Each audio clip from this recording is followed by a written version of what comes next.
नमस्कार दोस्तों, कैसे हैं आप। तो लो जी, हम फिर आ गए एक ऐसी जानकारी लेके जिससे लगभग सभी लोग परेशान हैं। खासकर पुरानों को छोड़ दो, नए लोग जो बोर्डों पे आ रहे हैं कुछ कमाने के लिए, वो भी बहुत ज़्यादा परेशान हैं। मेरे पास बहुत कंप्लेंट आ रही है, हमारे ग्रुप के अंदर भी बहुत कंप्लेंट आ रही है कि आईडी बना रहे हैं, बनने के 1-2 घंटे बाद ही आईडी ब्लॉक हो जा रही है, या फिर कईयों की आईडी ऑलरेडी चल रही थी, काफ़ी समय से काम कर रहे थे, उनकी आईडी ब्लॉक हो जा रही है। कई भाइयों का डायरेक्ट कॉल आया कि उन्होंने कोई गलती नहीं करी है, पार्सल डिलीवर किया है, हाँ थोड़ा सा लेट हो गया था वो पार्सल, लेकिन कस्टमर ने उस वक्त कुछ नहीं कहा, उसके कुछ टाइम बाद उनकी आईडी ब्लॉक हो गई है। तो मैं आज आपके सामने कई ऐसे पॉइंट रखूंगा जिसकी वजह से आपकी आईडी ब्लॉक हो जाती है, और आपको ये भी बताऊंगा कि आपको क्या नहीं करना है ताकि आपकी आईडी हमेशा के लिए सेफ रहे। लेकिन फिर भी अगर कुछ गड़बड़ हो जाती है, जो हमारे हाथ में होगा, हमारी टीम के हाथ में होगा, तो हम आपकी हेल्प ज़रूर करेंगे, आप निश्चिंत रहें। लेकिन फिर भी आप ऐसी गलती बिल्कुल ना करें कि जिसकी वजह से आपकी आईडी परमानेंट बंद हो जाए और हमारे हाथ से भी वो निकल जाए कि हम आपकी मदद कर पाएंगे।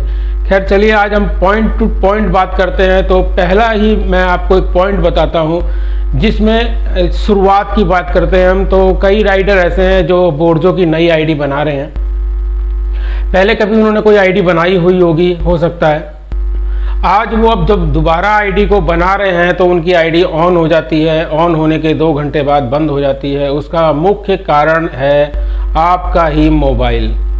आप डॉक्यूमेंट अपलोड करते हैं, सब कुछ सही अपलोड करते हैं, सब सही करते हैं, इसलिए आपकी आईडी ऑन हो जाती है। परंतु जैसे ही सिस्टम आपकी आईडी को रीचेक करता है तो वह यह पाता है कि आपका मोबाइल पहले एक बंद हुई आईडी के मोबाइल के EMI कोड से मैच करता है। अर्थात आपने एक ही मोबाइल के अंदर दोबारा से आईडी बनानी चाहिए, जबकि पहली आईडी आपकी ऑलरेडी चालू है, तो ये डबल क्रॉस हो जाता है। इस वजह से आपकी आईडी बंद हो जाती है। कई भाइयों की आईडी को बनाते वक्त उस वक्त कोई दिक्कत उन्हें महसूस नहीं होती है और वो धड़ाधड़ डॉक्यूमेंट अपलोड कर देते हैं अपने फ़ोन की गैलरी से या जहाँ से भी, क्योंकि कईयों के पास उस वक्त डॉक्यूमेंट उपलब्ध नहीं होते लाइव में और वो डॉक्यूमेंटों को अपलोड कर देते हैं। तो ये एक सिस्टम होता है जो उस वक्त तो आपकी डॉक्यूमेंट को अपलोड कर लेता है, परंतु जब बोर्डों की टीम उन डॉक्यूमेंटों को चेक करती है और पाती है कि आपने लाइव फोटो नहीं डाला है, आपने कोई सा भी फोटो शायद गैलरी से डाला है या पहले खिंचा हुआ फोटो डाला है, ऐसी आईडी भी आपकी प्रोसेस में अटक जाती है और वो आईडी चालू नहीं होती। इन केस अगर चालू हो भी गई तो तुरंत ही कुछ टाइम बाद वो आईडी बंद हो जाती है। तो इस चीज़ का भी आप ध्यान रखिएगा। अब बात करते हैं पॉइंट 3 की। तो पॉइंट 3 के अंदर जो सबसे बड़ा मैटर है वो ये है कि आपने एक मोबाइल की आईडी आपके मोबाइल में ऑलरेडी चल रही है, आपके किसी यार मित्र दोस्त की आईडी कि आप हेल्प करना चाहते हैं अपने यार दोस्त मित्र के साथ, और उसकी आईडी को आप अपने मोबाइल के अंदर बनाते हो। तो होता क्या है कि आपका EMI कोड जब कंपनी के पास जाता है तो ऑलरेडी उस EMI कोड के ऊपर आपके डॉक्यूमेंट अपलोड हो रखे हैं कंपनी के पास, और आप सेम EMI पे दूसरे डॉक्यूमेंट अपलोड कर रहे हैं किसी दूसरे मोबाइल की सिम को डाल के। तो ऐसी आईडी भी आपकी कभी भी ओपन नहीं होती है, और अगर ओपन हो जाती है तो फ्रॉड के अंदर बंद हो जाती है। तो आपको इससे भी बचना है। देखिए, मैं आपका समय खराब बिल्कुल नहीं करूंगा, मैं बिल्कुल पॉइंट टू पॉइंट बात करूंगा ताकि वीडियो काफ़ी शॉर्ट बने और आपको जानकारी ज़्यादा मिले। अब हम बात करते हैं, हमारे एक कॉलर ने आज हमको कॉल करा और उन्होंने बताया कि उनकी आईडी फर्स्ट क्लास थी, कोई दिक्कत नहीं थी, सारे ऑर्डर बिल्कुल टाइम टू टाइम डिलीवर थे, लेकिन न जाने क्यों उनकी आईडी बंद हो गई। जब हमने चेक किया और हमें पता चला तो हमने उनसे बात करी, और बात करने के दौरान उन्होंने माना कि हाँ, उन्होंने अपनी आईडी को एक दूसरे राइडर के मोबाइल में ओपन किया था, तो इस वजह से उनकी आईडी बंद हो गई। तो कारण ये पाया गया कि वो जिस दूसरे राइडर के मोबाइल में उन्होंने अपनी आईडी को ओपन किया था, उस राइडर की आईडी बैलेंस की वजह से पहले ही बंद थी, क्योंकि उन्होंने सीओडी कंपनी में जमा नहीं कराई थी और हमारे इन सब्सक्राइबर ने उनके मोबाइल में अपनी आईडी ओपन कर दी, जिससे दोनों ईएमआई, दोनों आईडियों पे एक ही ईएमआई क्रॉस कर गया। उस वजह से उनकी सज़ा इनको भी भुगतनी पड़ी, क्योंकि कंपनी को तो पैसे चाहिए होते हैं और कंपनी कभी भी, आपको पता है कि पैसे के लिए किसी भी राइडर को कॉल नहीं करती है, कंपनी सिर्फ उनकी आइडिया बंद कर देती है। तो हुआ ये कि यहाँ पर पहले ही किसी दूसरे राइडर की बिना सीओडी जमा कराए आईडी बंद थी और इनकी, जिनकी कोई गलती नहीं थी, इन्होंने उनके मोबाइल में अपनी आईडी ओपन कर ली। उसकी वजह से ये दोनों आईडियाँ आपस में लिंक हो गई और इनकी आईडी का भी तोता उड़ गया। तो ये गलती तो बिल्कुल भी मत करिएगा आप। अब बात करते हैं नेक्स्ट पॉइंट की। तो नेक्स्ट पॉइंट के अंदर आजकल राइडर भाई इस वजह से परेशान हैं कि उनके मोबाइल पे ऑर्डर शो नहीं कर रहे हैं। उनका सोचना ये होता है कि शायद हमारी आईडी ब्लॉक हो गई है। तो ये कोई बहुत बड़ी समस्या नहीं है। अगर आपकी आईडी नॉर्मल दिखा रही है और ऑर्डर नहीं दिखा रहे हैं, तो ये सिर्फ और सिर्फ बैलेंस की वजह से है। आपके वॉलेट में जो बैलेंस है वो ज़्यादा हो चुका है, जिसको कंपनी को आपको पे करना पड़ेगा। पहले मिनिमम 300 रुपये हुआ करते थे, लेकिन नए अपडेट के बाद अब 200 रुपये पे ही आपको ऑर्डर दिखना बंद हो जाएंगे। आपको केवल ऑनलाइन वाले ऑर्डर ही नज़र आएंगे, कैश ऑर्डर नहीं नज़र आएंगे। और आपको पता है बोर्डो में 90% ऑर्डर कैश के ही आते हैं। तो इस चीज़ का ध्यान रखिएगा। 200 रुपये से ऊपर बैलेंस होते ही आपको तुरंत अपना वॉलेट रिचार्ज करना है। अब आगे चलते हैं और जानकारी के लिए। उससे पहले मेरी आपसे रिक्वेस्ट है कि भाई चैनल को सब्सक्राइब ज़रूर कर दो, क्योंकि आपको पता है कि कितनी मेहनत करके मैं ऐसे पॉइंटों को ढूंढता हूं ताकि आपको अभी या भविष्य में कभी भी किसी भी कंपनी के साथ कोई प्रॉब्लम ना हो कमाई करने में। क्योंकि मेरा हमेशा उद्देश्य ये रहता है कि मेरी वीडियो से सिर्फ आपकी कमाई बढ़े, टाइम पास नहीं। अब बात करते हैं सीओडी वाली पेमेंट की, यानी कैश ऑन डिलीवरी करते वक्त आपने कस्टमर से जो पेमेंट ली है। मान लीजिए आपके पास एक ऑर्डर आया, सीओडी के बारे में आपको आपने वो सामान लिया है जिस कस्टमर से, उसको उस सामान के भी पैसे चाहिए। तो आपको क्या करना होगा, आपने फर्स्ट पॉइंट पर कस्टमर से सामान लिया, सेकंड पॉइंट पे कस्टमर को सामान दिया।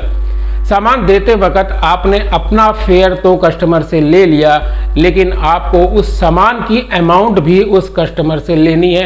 एग्जाम्पल, मैं एक कस्टमर हूं जो मैं अपना सामान बेच रहा हूं और मैंने बोर्जो के थ्रू वो सामान गुड़गांव में किसी को बेचा है, जिस उस सामान की अमाउंट 2000 रुपये है और मैंने बोर्जो में वो आइटम बुक किया है। बोर्जो की अमाउंट है 500 रुपये किराया, तो टोटल अमाउंट हो गई 2500 रुपये। अब वहाँ पर आपको हो सकता है कि ये 500 रुपये मैं आपको पे करूं, फर्स्ट पॉइंट पे ही पेमेंट आपको मिल जाए जो आपका फेयर है, लेकिन सेकंड पॉइंट पे आपको उस सामान की वैल्यू जो कस्टमर ने सीओडी के अंदर भरी है वो कैश कलेक्ट करनी पड़ेगी। वो कैश आपकी जेब में आ जाएगा, आपको तुरंत अपने वॉलेट को रिचार्ज करना पड़ेगा। अधिकतम समय 24 घंटे का है। 24 घंटे के अंदर आपको वो पेमेंट जो है 2000 रुपये की या जितनी भी अमाउंट बनती है उस पार्सल की जो कस्टमर ने सीओडी करा है, आपको बोर्जो को पेमेंट करनी पड़ेगी, क्योंकि बोर्जो फर्स्ट पॉइंट के कस्टमर को पेमेंट कर चुका होता है। इस वजह से भी आपकी आईडी बंद होती है। आप चेक कर लीजिए, अगर आपकी आईडी में सीओडी बैलेंस है तो आप उसको जमा करिए। जमा करते ही ऑटोमेटिक आपकी आईडी ऑन हो जाएगी। अब बात करते हैं आगे की, और ये लगभग मेरा लास्ट पॉइंट है जो कि सबसे खतरनाक है, जिस वजह से आपकी आईडी ब्लॉक होगी तो वो कभी चालू नहीं होगी। इसलिए इसका विशेष ध्यान रखिएगा। पहले मैं आपको बता दूं किस वजह से ये लास्ट पॉइंट जो मैं आपको बता रहा हूँ आपकी आईडी इसमें बंद होती है और चालू नहीं होती है, और इससे बचने का उपाय भी मैं आपको बता रहा हूँ। क्योंकि आपको पता है कि वीडियो में मैं सिर्फ परेशानी बयां नहीं करता, पूरी कोशिश होती है कि जो भी परेशानी है राइडरों की, क्योंकि मैं खुद एक राइडर हूँ, हर परेशानी परेशानी को खुद पहले झेलता हूँ, उसके बाद उसका उपाय निकालता हूँ, फिर उस उपाय को आपके साथ शेयर करता हूँ, क्योंकि कभी ना कभी हो सकता है ऐसी परेशानी आपके सामने भी आ जाए। तो इसके लिए सबसे पहले आप वीडियो को सब्सक्राइब ज़रूर कर दीजिए, क्योंकि अगली वीडियो मैं फिर दोबारा से आपके लिए मेहनत करूँगा और कुछ ना कुछ लेके आऊँगा। लेकिन अब बात करते हैं मेन पॉइंट की। जो सबसे बड़ा पॉइंट है वो ये है कि आपका ऑर्डर अगर लेट होता है, आप कस्टमर के पास जाते हैं, कस्टमर ने रास्ते में आपके पास पहुंचने से पहले आपको कई कॉल कर दी है, कितनी देर में आओगे, बहुत देर हो गई है, और आपको लगा कि हाँ अब तो भैया बहुत देर हो गई है, लेकिन आप क्या कर सकते हैं, रोड पे ट्रैफिक जाम है, बारिश हो रही है, कोई अन्य कारण है। मैं मानता हूँ कि आपकी गलती नहीं है, बिल्कुल भी आपकी गलती नहीं है। आपने पूरी कोशिश करी, आप टाइम पे पहुंचे, लेकिन कस्टमर को बहुत जल्दी थी, इसलिए कस्टमर आपको बार बार कॉल कर रहा था और कस्टमर भी टेंशन ले रहा था, और वो जितनी टेंशन ले रहा था वो सारी टेंशन वो आपको दे रहा था। तो लाजमी बात है, जब आप पार्सल उसको देंगे उस वक्त उसका पारा बिल्कुल हाई होगा।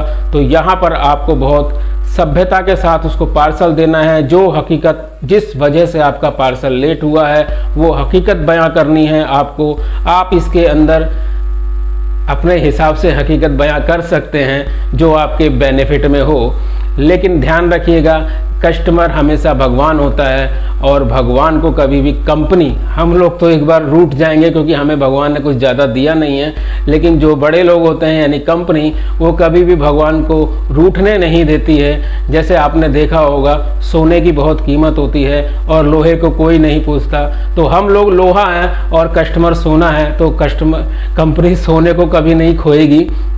तो यहाँ पर क्या होता है कि पार्सल लेट होने की वजह से कस्टमर आपको 2-4 बात सुना देता है, आप सुन लेते हैं, या हो सकता है कि आप भी जवाब दे देते हो, जो आपकी इच्छा करे वो आप करते हैं। उसके बाद कस्टमर के हाथ में एक ब्रह्मास्त्र होता है ईमेल करने का।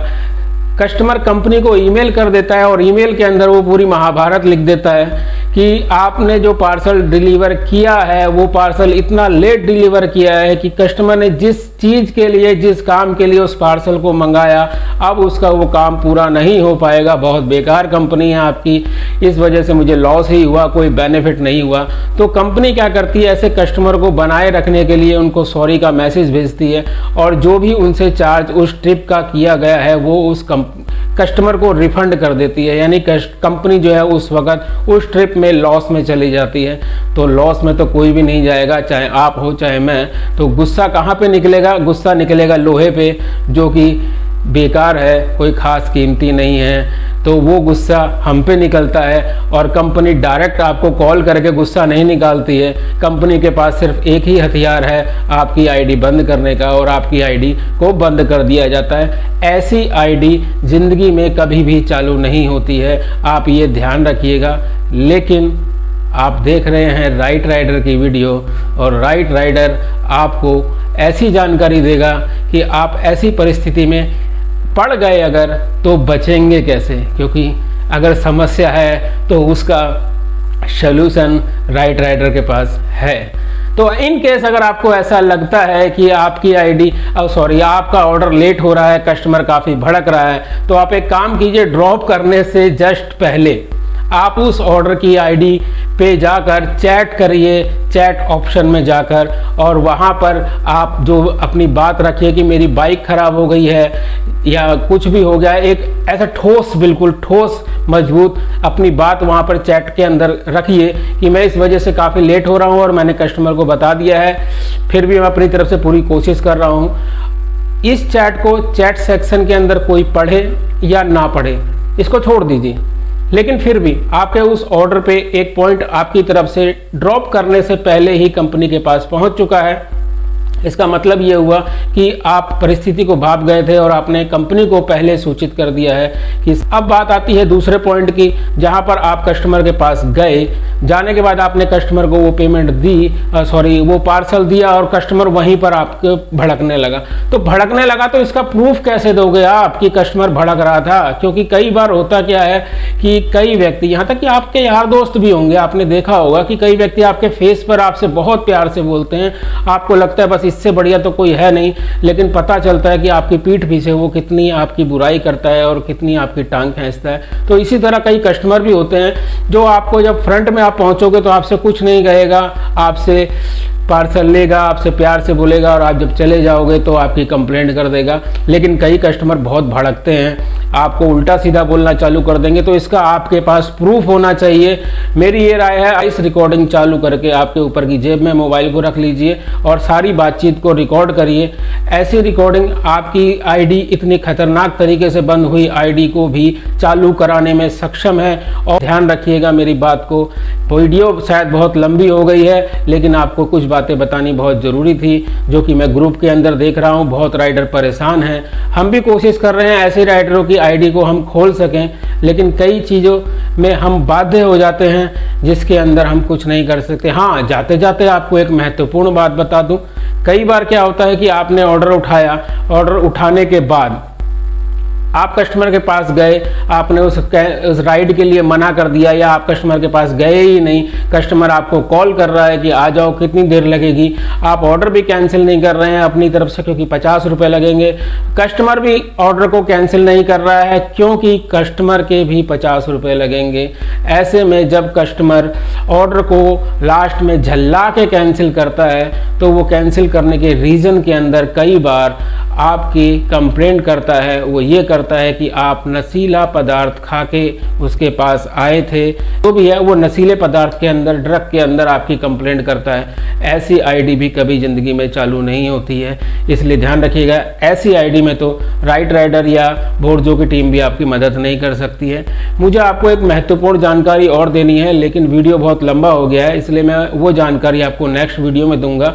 तो उसके लिए आप इसी वक्त चैनल को सब्सक्राइब कर लीजिए और बेल आइकन को जरूर चालू कर लीजिएगा ताकि आपको नेक्स्ट वीडियो की जानकारी मिल सके। चलिए चलते हैं। जय हिंद।